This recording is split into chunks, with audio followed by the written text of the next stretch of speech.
অবশেষে আলবি সাহেব লাইভে আসলো, এসে অনেক কান্নাকাটি করে এটাই বোঝাতে চাইলো, ঠিক আছে কান্না করার চেষ্টা করছে কিন্তু চোখে পানি আসে নাই।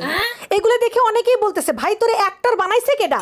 যাই হোক, মূল কথা সে এটাই বোঝাতে চাচ্ছে সে যদি এখন দেশে আসে তাকে টেনে হেঁচড়ে ছিঁড়ে ফেলা হবে, ঠিক আছে। তাকে যদি খেয়ে ফেলা হয় আর সেও যদি তার ওয়াইফের কাছে চলে যায় তাহলে তার বাচ্চা রিজিকের কি হবে।